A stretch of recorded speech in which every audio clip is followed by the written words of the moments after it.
아버지, 주께서 우리를 부르시고 아버지 하나님께서 주시는 말씀을 들을 때에 아버지 우리가 어느 길로 가야 하는지 보게 될 줄 믿습니다.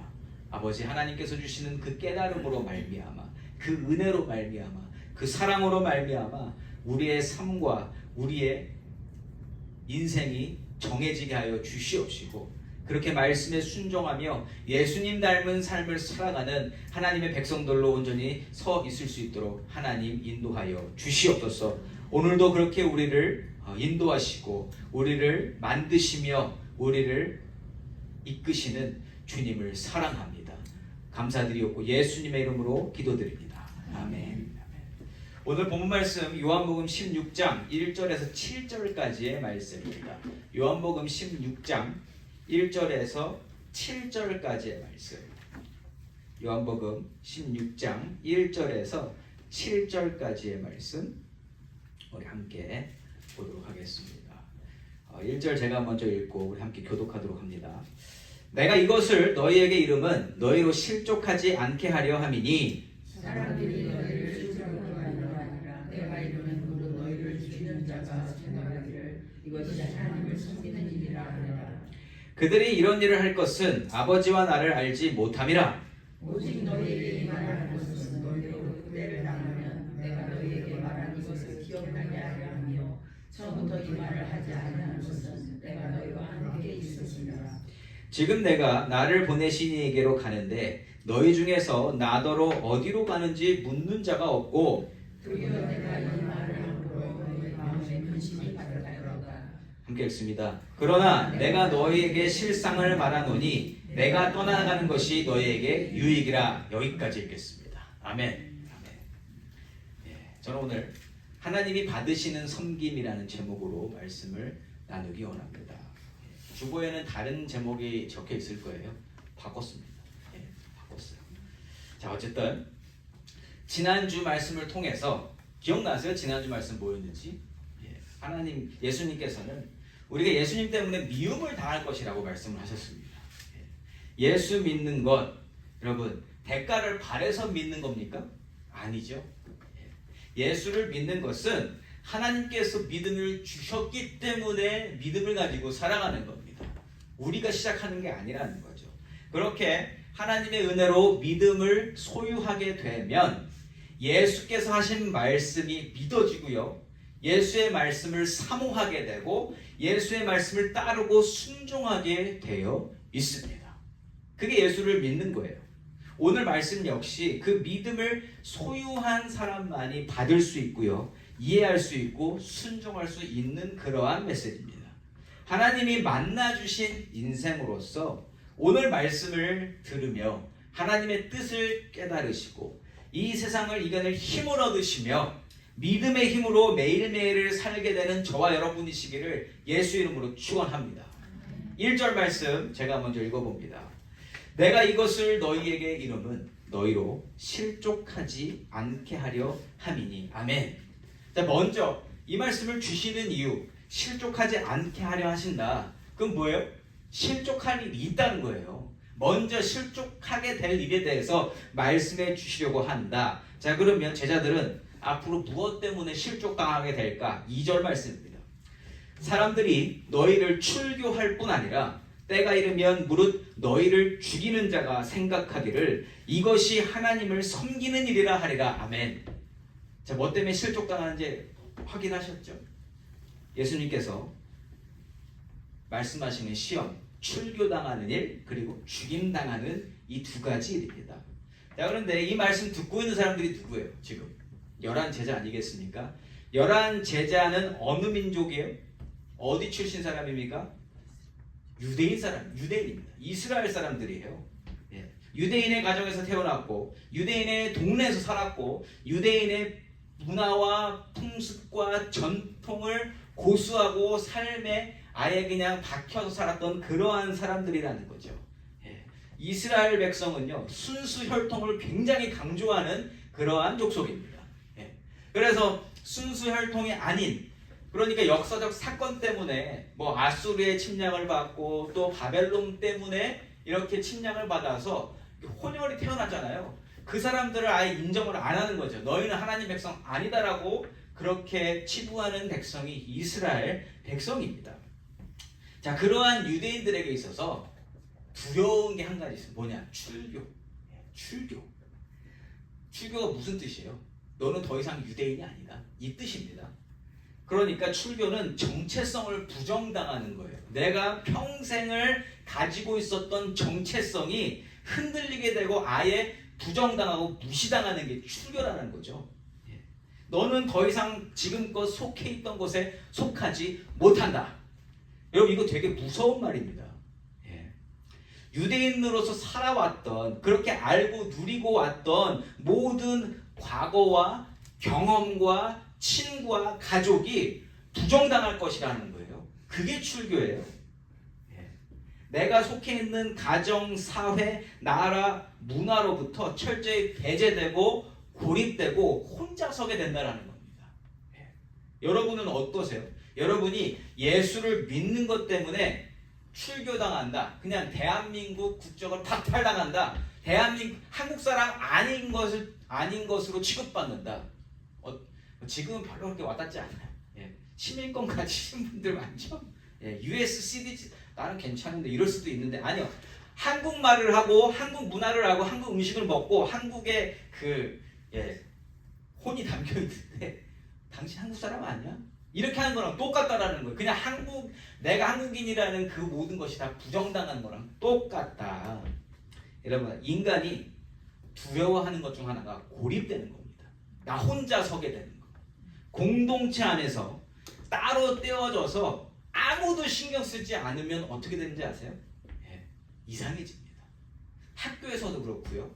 뭐 이게 학교입니까? 사회에서도 그렇고, 직장에서도 그렇고, 교회에서도 그렇고, 혹은 가정 안에서도 그렇고, 친구 사이에서도 꼭 따로 노는 애들이 분명히 생긴다라는 거예요. 근데 이게 인간의 어떤 그 악한 마음이 있어서 공동체 안에서 같이 있고 싶은 마음도 있지만 그걸 더 강조하기 위해서 한 사람을 따로 놓는 그러한 모습이 우리 안에 분명히 존재한다는 겁니다. 출교는 자신이 뭘 잘못해서 그러한 것을 당한다는 거예요. 뭐 하면? 예수를 믿으면. 사람은 다수가 행하는 것을 따라하면서도 그 공동체 안에 거하기를 원하는 존재예요. 왜냐하면 사회적 존재이기 때문입니다. 그런 걸 너무 잘 아시는 예수님인데 특별히 유대인 가운데에서는 그 유대 문화 속에 들어가는 것이 너무나 중요한데 거기서 빠지게 될 것이다. 이렇게 말씀을 하십니다. 자, 그런데 여기까지만 해도 시험 들기 딱 좋지 않아요? 이거 하나만으로도 시험 들기 딱 좋습니다. 그런데 더 이어서 해주시는 말씀은 충격적입니다. 뭐래요? 그렇게 고립되고 버려지다가 홀로 서다가 나중에 죽임을 당하게 될 거다. 끔찍한 일 아닙니까?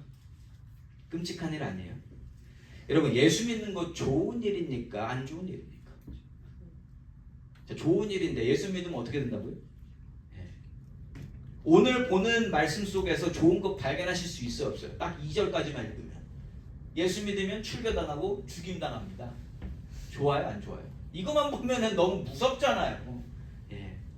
지난주까지 합쳐서 얘기하면 예수 믿으면 세상으로부터 미움받고요, 세상으로부터 따당하고요, 나중엔 죽임을 당하게 된다. 여러분, 자, 이렇게 무서운 말이 이 때문에 예수님이 먼저 실족당하지 않게 하려고 이 말씀 주는 거다라고 미리 말씀하신 거예요. 말씀 여기서 끝나면 우리에게는 절망입니다. 좌절입니다. 공포와 두려움이에요. 그런데 여기가 끝이 아니라 이거를 설명하시고자 하는 내용이 바로 이어지는 내용이라는 거죠. 자, 그런데 여러분, 지금 방금 말씀드렸던 건 유대인들에게만 적용되는 말씀인가요? 유대인들만 그렇게 돼요? 아니요.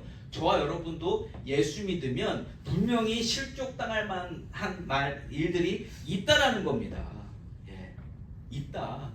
그럼 여기를 우리가 어떻게 받아들여야 되는가? 이어지는 말씀들 속에서 예수를 믿고 미움받고 출교당하고 죽임당하는 일에 대한 그런 이유들을 한번 찾아보겠습니다. 먼저 2절 말씀에서 우리가 훅 지나가 버린 부분을 조금 찾을게요. 후반부에 너희를 죽이는 자가 생각하기를 이것이 하나님을 섬기는 일이라 하리라. 아멘. 그러니까 죽는 것까지도 시험 드는데 더 시험 드는 것은 그렇게 내가 죽임당하는 게 누군가에게 하나님 섬기는 일이라고 받아들여진다는 거예요. 아니 어떻게 내가 예수를 믿고 예수를 통해서 하나님을 섬기려고 하는데 나를 죽이는 게 하나님 섬기는 것이라고 할까? 그게 더 미치고 환장할 노릇 아니겠습니까? 예. 그렇게 하는 걸 하나님 섬기는 일이라고 믿는 사람들이 있다. 자, 그런데 이 말씀을 예수를 믿는 자들을 핍박하는 자들 입장이 아니라 이 말씀을 주시는 하나님 입장에서 생각해야 된다는 거예요. 하나님이 이 말씀을 왜 주실까? 왜 이 말씀을 하고 계실까? 자, 여기서 우리가 생각해 봐야 되는 것 무엇인가? 하나님 섬기는 일이 뭔가를 따져봐야 돼요. 그들은 왜 예수 믿는 자들을 죽이는 것이 하나님 섬기는 일이라고 믿는 것일까? 뭐가 하나님 섬기는 일이라고 생각하기 때문에 이거를 그렇게 자랑스럽게 여길까? 여러분, 하나님 믿는 사람한테 하나님 섬기는 일이 뭡니까? 라고 물어보면 어떤 대답이 나올 것 같아요? 하나님 섬기는 일이 뭐예요? 여러분이 생각하시는 하나님 섬기는 일이 뭔가요? 뭐라고 대답하시겠어요? 자, 예상되는 답변을 몇 가지 한번 그냥 이야기해 볼게요. 특별히 유대인들에게 하나님 섬기는 일이 뭡니까? 라고 물어보면 이런 대답이 나올 것 같아요. 아, 율법을 먼저 가지고 올 것 같아요. 나 율법 잘 지켰습니다. 이거 하나님 섬기는 일에 나는 정말 최선을 다했습니다. 그리고 율법에서 요구하는 제사를 순서와 말씀에 맞게 잘 드렸습니다. 하나님이 말씀하신 모든 것 정말 지키려고 부단히 애를 썼습니다. 이렇게 얘기할 것 같지 않아요? 재물 관리 철저했고 사람 관리 철저했고 그 지위에서 내가 할 수 있는 거 다 했습니다. 이렇게 얘기할 거예요. 자, 그런데 조금만 깊이 생각해 보면 좀 이상한 점이 발견이 됩니다. 유대인들이 지금 만약 이렇게 대답을 했다면 그들이 하는 일의 주체가 누구예요? 그 일을 하는 주체가 누구예요? 나잖아요. 내가 율법 지켰고 내가 제사 지냈고 내가 준비했고 내가 모든 거 다 했다라는 내가 됩니다.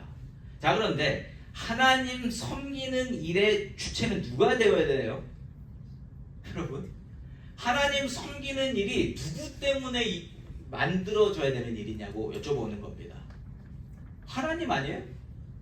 하나님을 섬기는 일은 섬김을 받으시는 하나님이 주체가 되어야 되는 게 맞습니다. 그렇잖아요. 하나님이 받으시는 일을 그 뜻을 알고 행해야 하나님이 받으시는 거지, 그냥 내 뜻대로 하면 하나님이 받으신다 안 받으신다? 안 받으실 수 있다라는 거예요. 하나님의 뜻과 맞지 않으면 하나님이 안 받으신다라는 겁니다. 그러니까 받으시는 하나님보다 행하는 내가 주체가 되는 것이 하나님 섬기는 일이 되어져 있다는 겁니다.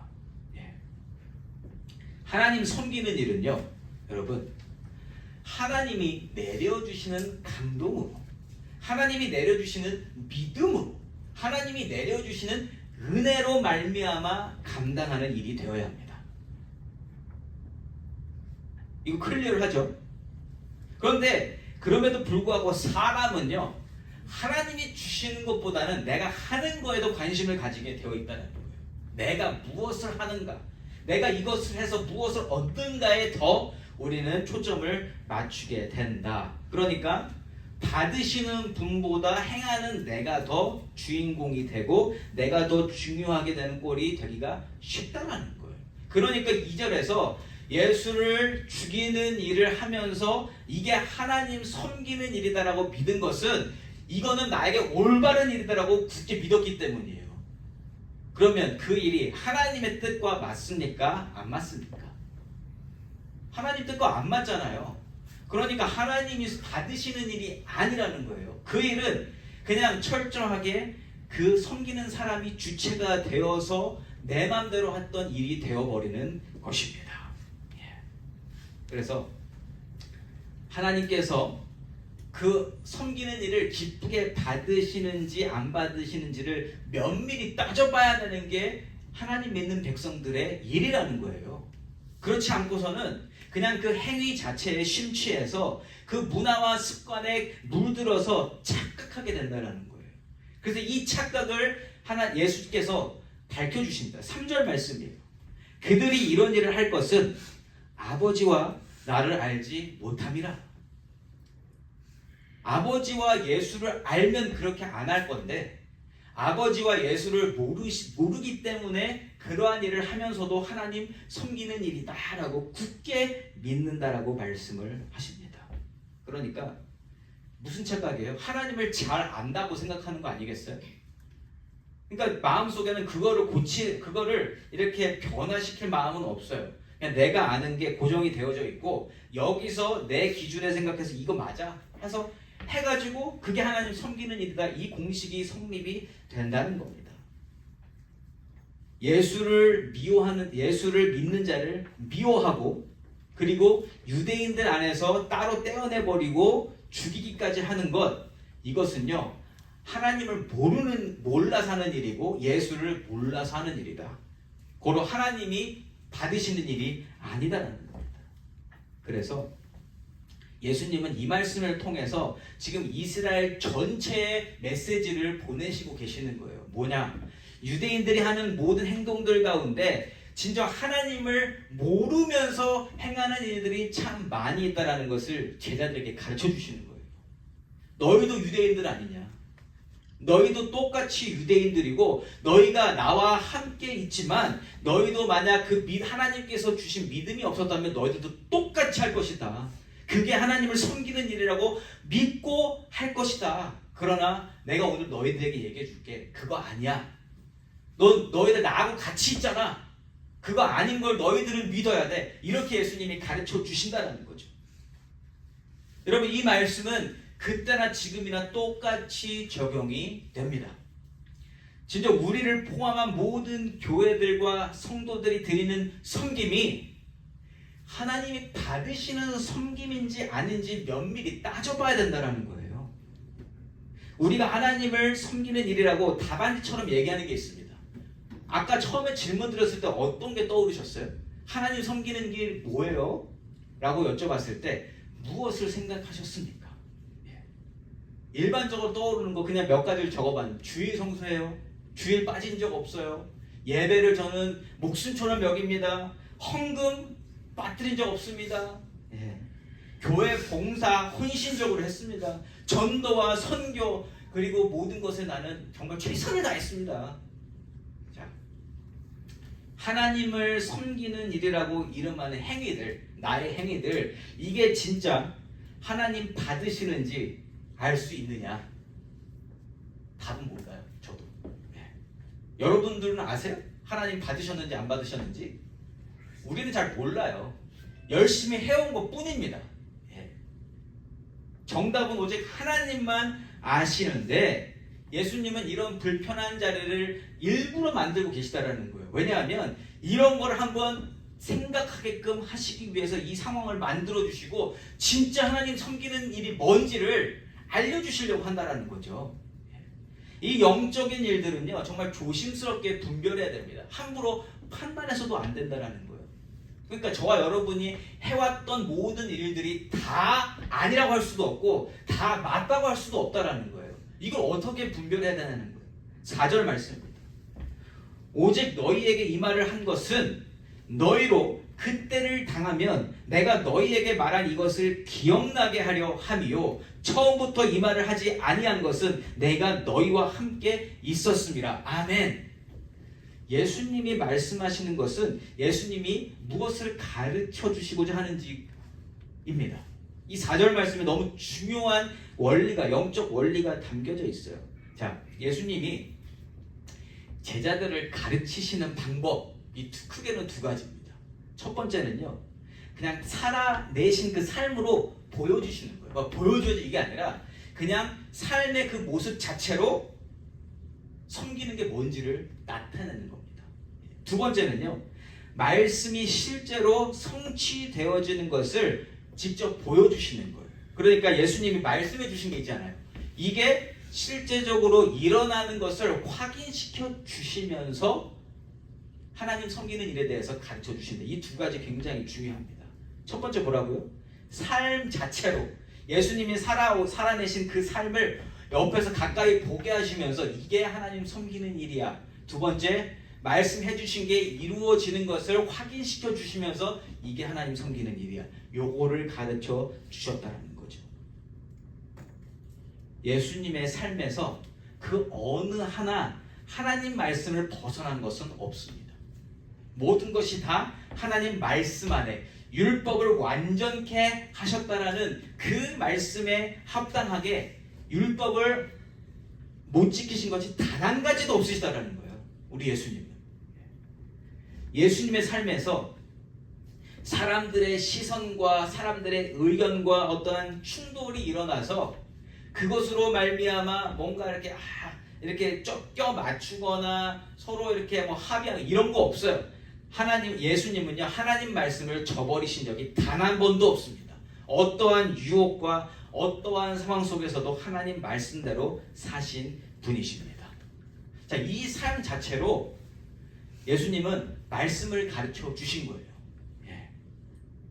또 예수님이 행하시고 계시는 것이 앞으로 일어날 일에 대한 일들이다라는 것 또한 보여주시고 계십니다. 지금 알지 못하더라도 시간이 지나고 나면 내가 오늘 하는 모든 일들이 하나님께서 말씀하신 것임을 너희들이 알게 될 거다. 이렇게 가르쳐 주시고 계시다라는 거죠. 나중에 어떻게 확인이 가능해요? 그 일이 일어남으로 말미암아 미리 말씀하신 것이 성취되어짐으로 말미암아 그것을 확인할 수 있을 것이다. 그런데 이 모습은 하나님이 처음부터 창조 때부터 모든 것을 행하신 모습과 똑같이 닮아 있다라는 거예요. 그냥 좀 스케일을 좀 축소시켜놨다고 그래야 되나? 미니어처라고 그래야 되나? 그러니까 하나님도 항상 미리 말씀하시고 그것을 성취하시는 것으로 모든 것이 다 되어지잖아요. 예수님이 그 짧은 33년의 삶을 사시면서도 그 삶 가운데에서 그 조그마한 그 짧은 그 말씀의 예언과 성취를 이루어 주셨다는 겁니다. 지금 제자들은 예수님이 말씀하신 거 좀 있으면 확인할 거잖아요. 그러잖아요. 그런데 우리는 인생 전체를 봐서 이게 인생뿐만 아니라 역사 전체를 통해서 봐야 되는 거잖아요. 근데 이거를 예수님이 짧은 30년, 근 30년 되는 그 시간 동안 짧게 보여주셨다. 근데 그걸 통해서 예수님은 하나님의 일이 바로 이런 거고 나는 그 안에서 하나님 말씀하신 대로 나는 살았다. 고로 너희도 그렇게 살아야 되고 그게 하나님 섬기는 일이라는 것을 가르쳐 주시고 계시다라는 거죠. 4절이 바로 그걸 나타내는 거예요. 다시 한번 읽어볼까요? 4절. 오직 너희에게 이 말을 한 것은 너희로 그때를 당하면 내가 너희에게 말한 이것을 기억나게 하려 함이요 처음부터 이 말을 하지 아니한 것은 내가 너희와 함께 있었음이라. 아멘. 삶으로 가르쳐 주시고 말씀으로 가르쳐 주시며 나중에 확인할 수 있도록 해주시는 예수님의 가르침. 뭐 어려운 거 없으시죠? 확실하죠? 예. 그래서 예수님이 하나님을 섬기시는 방법은 간단해요. 뭐예요? 하나님께서 말씀하신 대로만 사셨다. 내가 뭘 해야 될까, 무엇을 해야 하나님 좋아하실까 고민하다가 행하는 것이 아니라 그냥 처음부터 예수님은 아예 하나님께서 시키신 대로, 보내신 대로, 맡기신 대로 사셨다. 이게 하나님 섬기는 일이라는 거예요. 그리고 예수님이 이걸 제자들에게 가르쳐 주시는 이유는 하나님을 믿는 자는 이렇게 해야 된다. 너희가 보고 배워라. 이렇게 해주시는 거예요. 하나님의 뜻을 찾고 확실하게 찾은 그 뜻대로 살아가는 것을 제자들에게 알려주시고 싶은 거예요. 제자들과 함께 계시면서 아버지 하나님을 섬기는 모양과 방법과 과정과 결과가 이런 거야 라는 것 또한 가르쳐 주신다는 거죠. 그래서 출교당하고 죽게 되고 미움받지만 그런데 그게 하나님이 말씀하신 것이라면 해야 되는 거야. 이걸 직접 보여주신다는 거죠. 예수님은 지금 십자가 길에 거의 가셨잖아요. 지금 이제 며칠 후면 십자가에 달리십니다. 제자들은 모르지만 그렇지만 며칠 후면 이거를 깨닫게 되는 날이 온다. 예수님은 그렇게 사셨던 분이라는 거죠. 세상의 분위기와 세상의 발걸음에 맞추신 게 아니라 아무도 그 길을 안 가도 예수님은 하나님 길로 가셨다. 이러한 일이 일어나는 가운데 하나님을 이 세상에서 가장 사랑하고 가장 잘 섬기고 가장 잘 믿는다고 생각하는 유대인들은 큰 착각 속에서 예수 죽이고 또한 예수 믿는 자들을 죽이는 게 잘한 일이다라고 스스로 믿고 있었다라는 겁니다. 즉 하나님의 생각과 뜻이 유대인들의 생각과 뜻과 완전히 달랐다라는 겁니다. 율법의 전문가들임에도 불구하고 자, 예수님이 미움받으시고 출교당하셨죠. 유대인들이 싫어했잖아요. 유대인 취급 안 하려고 했잖아요. 그리고 죽으시는 이유가 뭐예요? 유대인들의 섬김 때문입니까? 아니요, 그것도 아니에요. 이거는 유대인들이 뭔가를 만들어내는 게 아니라 하나님이 이 모든 일을 주관하시고 계시고 하나님 안에서 예수님은 그 모든 일을 감당하시고 계시는 줄 믿습니다. 이게 하나님을 섬기는 일입니다. 사람들이 미워하거나 말거나 사회로부터 고립되고 부정당하고 혼자 된다고 해도 죽임을 당하는 자리까지 나아간다고 해도 하나님 말씀 붙잡고 하나님 믿으며 하나님으로 살아가는 것, 이게 하나님을 섬기는 일인 것을 그냥 삶으로 보여주신다. 이와 같은 마음이 자리 잡았을 때, 즉 하나님과의 관계가 확실하게 만들어져서 하나님 말씀하시는 것이 들릴 때에 그때 더더욱 하나님의 뜻을 찾기 위해서 갈망하는 마음으로 드리는 예배와 헌신과 봉사와 헌금, 그것을 하나님께서 기쁘게 받으시는 줄 믿습니다. 그러니까 우리가 해왔던 걸 다 부정하라는 말씀이 아니고요. 그거를 하는 동기가 뭐냐는 거예요. 동기. 우리가 왜 그걸 하고 있느냐, 오늘 왜 오셨느냐, 오늘 이 자리에 왜 계십니까? 라고 여쭤봤을 때 내가 하나님께 받은 은혜와 또 하나님께서 나에게 펼쳐주실 미래에 대한 뜻을 찾기 위해서 내가 이 자리에 있습니다 라고 말씀하시면 하나님이 이 자리에 오신 그 성경을 받으시는 줄 믿습니다. 그거를 위해서 내가 오늘도 의자를 치우고 밥을 준비해오고 모든 것을 하는 그 마음을 하나님 받으시는 줄 믿으면 그 하나님 섬기는 일 맞다라는 거예요. 그런데 그러한 마음 아무것도 없이 그냥 오셨다, 오실 필요가 없다라는 거예요. 하나님은 그거를 왜 왔니? 이렇게 물어보실 거라는 거예요. 우리가 드리는 모든 섬김은 하나님의 뜻을 찾는 통로와 도구를 찾기 위해서 애쓰는 모습이어야 한다는 겁니다. 5절과 6절입니다. 지금 내가 나를 보내신 이에게로 가는데 너희 중에서 나더러 어디로 가는지 묻는 자가 없고 도리어 내가 이 말을 함으로 너희 마음에 근심이 가득하였도다. 아멘.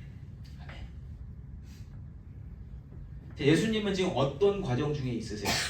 하나님 말씀에 순종하셔서 이 땅에 오셨죠. 그리고 다시 하나님께로 가시려는 과정 중에 계십니다. 그러니까 다시 한번 말씀드리지만 예수님은 모든 생각과 행동이 하나님 말씀하신 그대로 옮겨져 있다는 거예요. 그래서 하나님께로 가고 계시잖아요. 하나님 뜻대로. 그런데 아무도 어디로 가시는지 묻지 않는다라고 말씀을 하세요. 이게 좀 이상하지 않아요? 전에 말씀에서 보면 분명히 제자들이 물어봤었어요? 안 물어봤었어요? 주님 어디로 가십니까? 물어봤습니까? 안 물어봤습니까? 물어봤어요. 물어봤습니다. 예수님 떠나신다고 그러니까 제자들이 자꾸 어디 가시냐고, 우리는 거기가 어딘지 알지 못합니다라고 얘기했는데 왜 예수님이 오늘 너희 중에 나더러 어디로 가는지 묻는 자가 없다라고 말씀을 하셨을까? 왜 이렇게 말씀을 하셨을까? 그 답은요 6절에서 찾을 수 있어요. 뭐냐? 제자들의 진정 관심을 가졌던 것은 예수님이 어디로 가시냐가 아니었다라는 거예요. 예수님이 가시는 그곳이 어딘지 그게 궁금해서 물어본 게 아니라 사라지심에 대한 그냥 관심이었던 거예요. 사라지심. 대체 어디로 가십니까? 다시 말하면 가지 마세요. 나와 같이 아니 여기 계셔야지 어디 가십니까? 이 마음으로 물어본 거지 예수님 어디 가시는지는 하나도 안 궁금했다라는 겁니다. 다시 말하면 뭐예요? 예수님이 왜 제자들과 같이 계시는 게 좋을까요? 제자들은 왜 좋을까요? 제자들이 예수님 안 떠나시는 걸 원하잖아요. 왜 그걸 원했냐고요? 예수님 계시면 뭐가 좋기 때문에? 아니 내가 크레딧을 좀 쌌잖아요. 예수님과 친한 사람이잖아 내가. 그러면 예수님 함께 계시면 뭐가 좋아요? 나 예수님 친해요. 네. 내 인맥. 여러분 이 대단한 분이신 거 아시죠? 근데 그분이 나 제자로 불렀습니다. 이거 원해서. 그러니까 예수님이 어디로 가시는지 어떤 분인지보다는 예수님을 통해서 내가 얻는 유익 때문에 그것 때문에 예수님이 안 가시길 원했다라는 거죠. 예수님 안 계시면 더 이상 내가 살아갈 능력이 없어지니까 가지 마세요. 예수님 안 계시면 나를 더욱 세상에 드러낼 만한 인맥이 사라지니까 예수님 가지 마세요. 예수님 가시면 내가 없어집니다. 이 뜻이에요. 그러니까 예수님 때문이 아니라 예수로 말미암아 내가 얻는 유익 때문에 결국 내가 주체가 되어서 나 때문에 예수님 가지 말라고 했다라는 거예요. 그러니까 그러한 마음이라면 예수님은 어디 가시는지가 궁금해 안 궁금해요? 안 궁금하죠. 그리고 궁금했다고 그러면 왜 그거 알려고 그러냐면 다시 어디 갔는지 아시면 갈 수 있잖아요. 가서 불러올 수 있잖아요. 가서 언제든지 만날 수 있잖아요. 그것 때문에 결국 내가 중심이 돼서 그러면 아까 2절에서 이야기했던 예수 믿는 자들을 출교시키고 죽이려고 하는 자들과 같다 다르다? 똑같다라는 거예요. 똑같다. 제자들도 유대인들입니다. 하나님을 아는 자들로서 살아가고 있어요. 그런데 하나님 섬기는 일이 무엇인지 이들도 갈피를 못 잡고 있는 상황이다라는 거예요. 그래서 이 말씀은 똑같이 그러니까 제자들이 따로 구별돼서 이들만 특별한 게 아니라 똑같다라는 거예요. 그런데 먼저 제자들에게 가르침을 주시고 계시다. 그래서 중요한 거 뭐예요? 제자들이 예수님과 함께 있음에도 함께 지내고 정말 가장 가까운 근접한 거리에서 지냈음에도 불구하고 예수님이 섬기고 예수님 말씀하시는 아버지와 예수님 스스로 하나님의 아들 되시는 독생자 예수가 무엇을 원하는지 무엇을 말씀하시는지 제자들도 몰랐다라는 겁니다. 똑같다. 예수님이 주시고자 하는 유익이 뭡니까? 여러분 예수님이 뭘 주시려고 하는 거예요? 구원을 주시려고 하시는 분이잖아요. 죄로부터 구원받는 일, 영원한 생명을 얻게 해주시려고 이 땅에 오셨습니다. 그게 예수님이 주시려고 하는 거예요. 그리고 제자들이 하나님을 어떻게 섬기기를 원하십니까? 예수님처럼. 그러니까 예수님이 받으신 것처럼 하나님이 주시는 그 은혜와 감동과 사랑으로 하나님을 섬기기를 원하신다라는 거예요. 그거 주시려고 하신다. 그래서 예수님이 예수님의 삶으로 그렇게 보여주셨다. 그리고 그 일을 완성하시기 위해서 오늘 십자가의 길로 가시고 계시다. 클리어하지 않습니까? 예수님의 모든 행적이. 그래서 제자들이 정작 관심을 가져야 되는 건 뭐예요? 그러면 결론적으로 그들의 구원이 이루어지게 만들어주시는 분, 주체, 그들이 구원받아 영원히 지내게 될 곳이 어디인지, 그러니까 즉 예수님이 다시 가시는 곳이 어디고 예수님을 순종케 하시는 분이 누구인가, 여기에 관심을 가져야 된다는 겁니다. 그게 누구예요? 하나님이시잖아요. 유대인들이 평생 섬기고 왔었던, 조상 대대로 섬기고 왔었던 그 하나님에 대해서 제대로 알기를 원하시는 그 마음을 가르쳐 주신다. 그래서요, 예수님이 직접적으로 이렇게 말씀하시는 겁니다. 7절 말씀이에요. 그러나 내가 너희에게 실상을 말하노니 내가 떠나가는 것이 너희에게 유익이라. 아멘. 아멘. 내가 떠나가는 것이 너희에게 유익이라. 왜요? 왜 그렇습니까? 이 말은 바꿔 말하면 예수님이 떠나지 않으시면 불이익이다라는 말과 똑같아요. 예수님이 그냥 계시면 이것은 너희에게 불이익이다. 나쁜 거다. 그러면 예수님이 변함없이 제자들과 함께 계시는 것 왜 불이익이에요? 예수님이 제자들과 같이 계시면 왜 그게 나쁜 거예요? 제자들의 감정과 필요를 채울지는 몰라도 그들의 구원은 없는 거예요. 아무리 제자들이 예수님을 사랑하고 정말 감정적으로 베드로가 그랬잖아요. 내 목숨을 걸겠습니다. 나 예수님을 떠나지 않겠습니다. 그 진심 어린 고백이었거든요. 그러한 감정과 사랑과 필요를 채우고 있지만 결국 가장 중요한 구원을 얻을 수 없게 된다는 거예요. 언제? 예수님이 그냥 계시면. 예수님은 그냥 계시면 안 돼요. 원초적인 질문 한 가지 드려볼까요? 예수님이 필요한 이유가 뭡니까? 예수님이 왜 필요하다고 우리가 얘기하는 거예요? 제자들뿐만 아니라 우리에게도 예수가 필요한 이유가 뭐냐는 거예요. 여러분 예수 필요하십니까? 왜 필요하시냐고요? 예수는 우리의 죄를 담당하시기 위한 대속제물로 그 어린 양으로 드려지기 위해서 이 땅에 오신 분이에요. 어린 양으로서 필요만 따진다면 그 어린 양으로 필요하다라는 거예요. 예수는 십자가에서 죽으셨습니다. 그리고 하나님께서 3일 만에 죽은 자 가운데서 살리셨어요. 부활시키셨습니다. 그래서 우리도 죽으면 다시 태어날 소망을 주시기 위해서 예수님이 보여주신 거예요. 그것 때문에 우리는 예수님이 필요하다라는 거예요. 우리의 죄사함 그리고 우리의 부활을 위해서 예수님이 필요하다. 다시 말하면 예수님 없으면 그것을 이룰 방법이 전혀 없다라는 겁니다. 예수가 우리에게 필요한 이유, 우리의 영혼이 구원받기 위한 유일한 통로와 방법이 되어주시기 때문입니다. 그냥 다른 마인.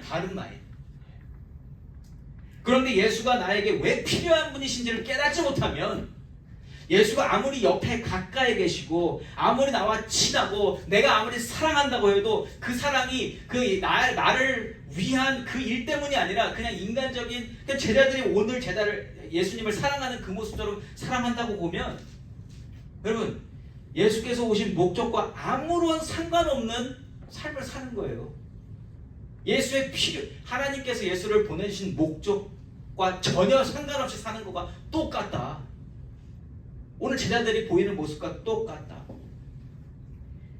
제자들이요, 예수님을 존경하고 예수님을 사랑하고 예수님과 함께 있는 것을 사모해서 제발 내 곁을 떠나지 말아주세요 했다라는 것은 그들의 구원과는 아무 상관없는 일이었다라는 겁니다. 근데 이게 왜 유익이 되겠냐고요. 아무 유익이 없다라는 겁니다. 내 만족을 채워줄 수는 있었겠지만 내 영혼 구원과는 아무런 상관이 없는 요청이었고 원함이었다라는, 바램이었다라는 겁니다.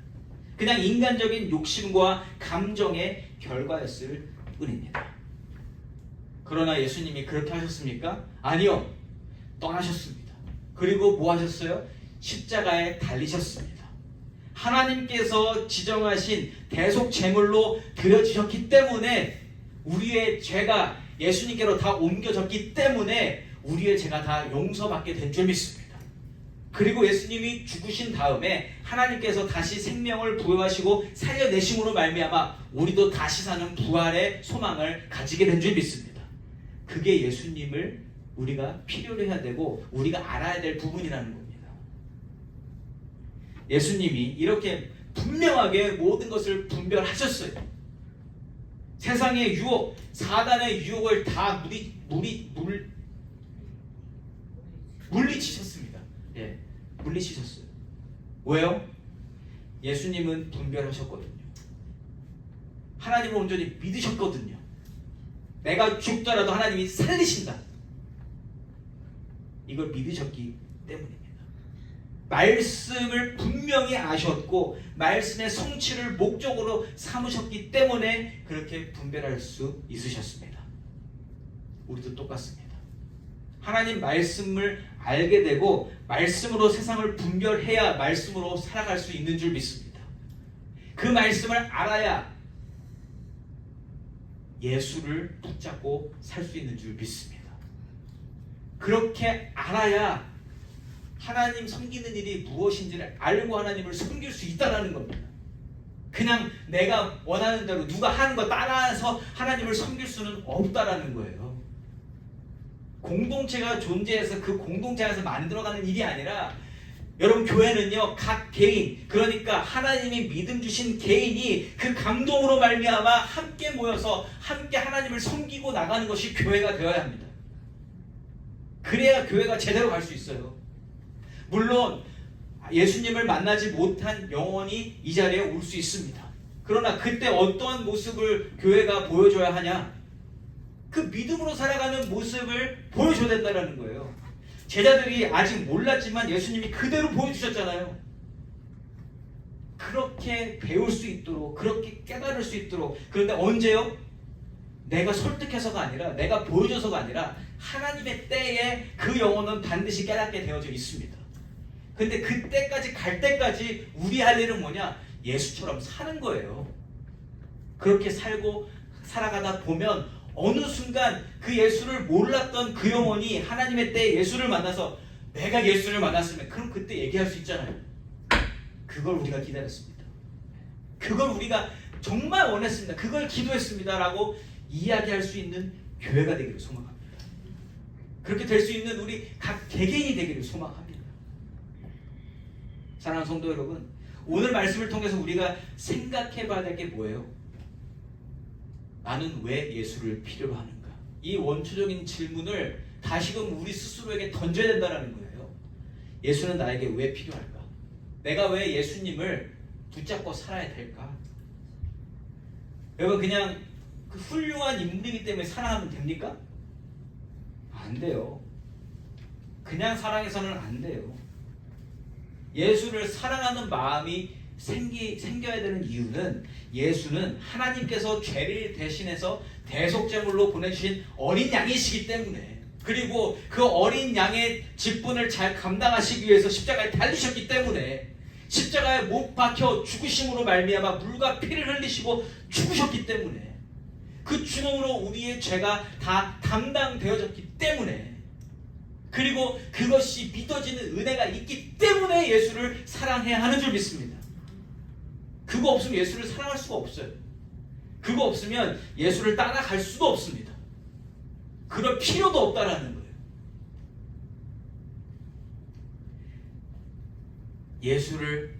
예수가 행하신 일들이 다 받아들여지고 그것이 믿어짐으로 말미암아 그 사랑으로 살고자 하는 마음이 있을 때에, 그 사랑으로, 그 기쁜 마음으로, 그 감사한 마음으로, 또한 죄송한 마음으로 내 가정과 내 주변과 내 교회를 둘러보고 사랑하며 아끼며 나아가는 모습, 그 모습을 하나님께서 그 섬기는 일로 받으시는 줄 믿습니다. 그것이 하나님을 진정으로 섬기는 일입니다.